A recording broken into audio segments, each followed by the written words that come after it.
Hello again, and welcome to our latest Swampcast. Robbie, Andreu, and Pat Dooley, the Gainesville Sun. We are here, if you can't tell, on the beach in Fort Lauderdale. Where nice location. Oh, it's been unbelievable this week. A lot of hard work, but the nights are free. Yeah. So that's been a lot of fun. Getting to those nights has been It's been hard, yeah. But, I wrote this column for tomorrow's paper for Sunday, or what day is today, Wednesday? Thursday's paper, about how all the stuff we've been dealing with this week, all the stuff we've been writing about and talking about, and Oklahoma's history in the Orange Bowl. So much stuff. All this stuff, none of it matters at 8:30. No. All that matters is who plays the best football. Game stands on its own. And like you said, Pat, a lot of talk has been Oklahoma defense. Are they good, aren't they good? I like the way Urban Meyer kind of broke it down, the coaches.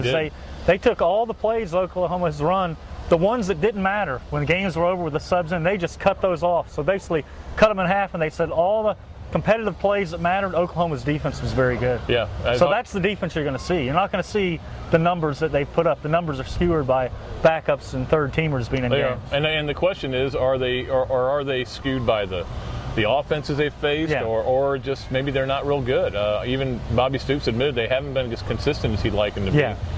Florida obviously has been pretty consistent, maybe except for the third quarter against Alabama this year and parts of the Ole Miss game. But it'll be interesting. Robbie, I'll tell you right now, in the paper, I picked Oklahoma. You did? 35-31. There's been a strong surge in that direction lately since we've been here. There's a look in their eyes, and it may all be whistling past the graveyard, but their defense seems like they're angry and they want to do things. And I know you wrote, Robbie, it's amazing. These two teams have never met. They're not in the same conference. They're not in the same area. No history at all. No history. They don't like each other. They're at each other's throats. And they were talking today about how the officials want to be careful tomorrow in pregame to keep them separated on the field, because it could be like an FSU-Florida pregame where some words are exchanged, some taunting, and look out in the middle of the field. Yeah, well, it all started, I think, really when the comments were relayed by Vern Lundquist that Tebow said he wanted to face Big 12 defenses.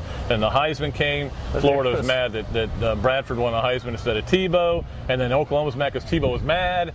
And it just kept going from there. We come down to here, and guy says he's the fourth best quarterback. Fourth best quarterback in the Big 12. And I like the quote from yesterday from Media Day when the one strong safety said that he looked at the Florida offense that was what he expected, one-dimensional. I mean, what offense was he looking at? I don't know. They haven't been one-dimensional all year. He must have been looking at an 89 thing of Emmitt Smith or something. Run Emmitt twice, throw it in the stands and punt. But look, they've been going at it, and that's great for us. We don't mind at all. Oh, it's been a great week. It's going to be an entertaining night too. Brandon Spike saying that Big 12 defenses were a joke, and I can't disagree with him, to be honest with you. But we'll see who's got the best defense. I really think the team that shows up and plays some defense, doesn't have to be a great defense, but play some defense. Get some stops. 3 or 4 is going to win this game. That's what you have to do. Force Oklahoma to punt, block a punt, turn the game around.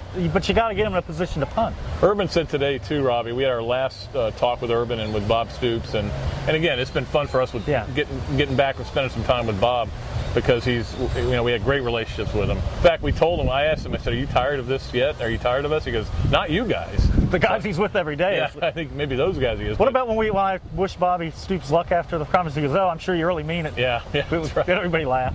But it's been great to see him and talk to him. And the bottom line is, these are the two best teams in the country. I don't care what anybody wants to say. Yeah, Utah has a right to be upset. Yeah, USC does too. Texas does too. I think Texas, more than anybody, has a right to be upset.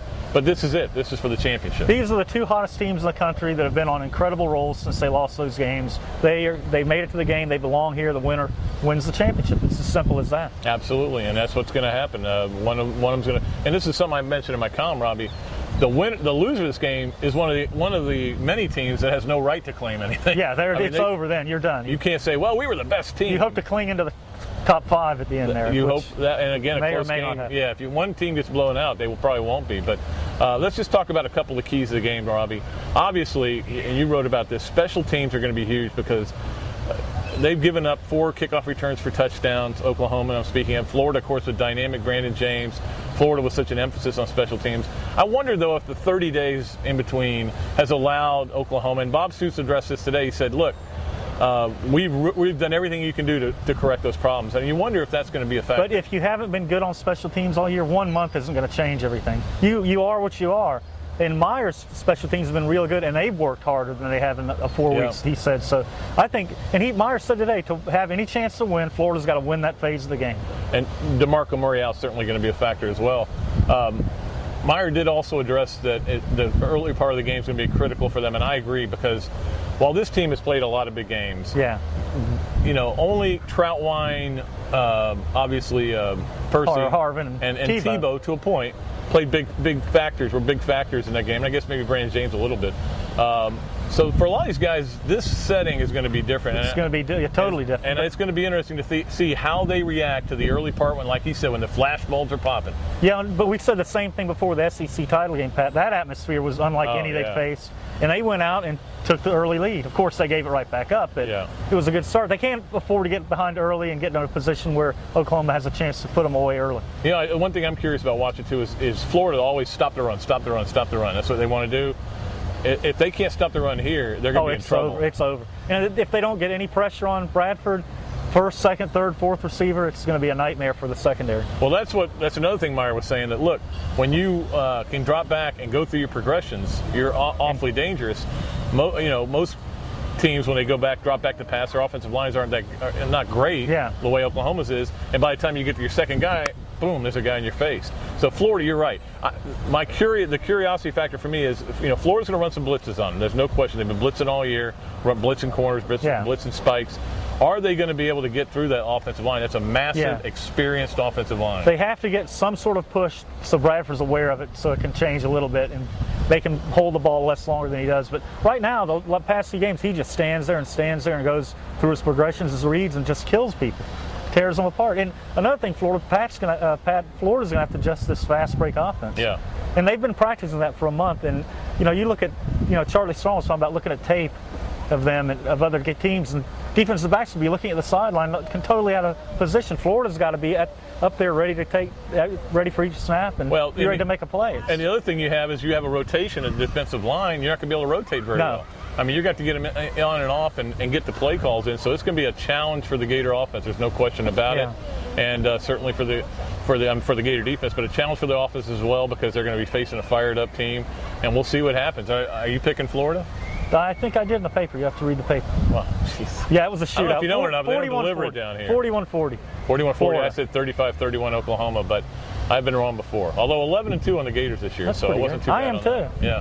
Drew Copeland and I tied up at 6-5. He's got Florida, I got Oklahoma. So it all comes down to that and the mighty picks. Well, I know everybody's back home is looking at this and saying, that's a tough job those guys got. Look at this, Beach, Marriott. By the way, how about this? Guess who's sitting on the front row at the press conferences today? None other than J.W. Marriott himself. This is one of his favorite properties. He loves this place, and so he's been down here the whole week.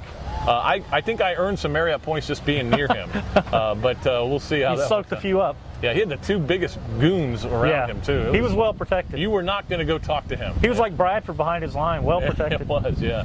So we'll see what happens. The next time we come to you will be very late on Thursday night, probably, or actually early Friday morning. It'll be early Friday. Early Friday morning, we'll tell you what we saw between Florida and Oklahoma. I know you guys are all going to be watching.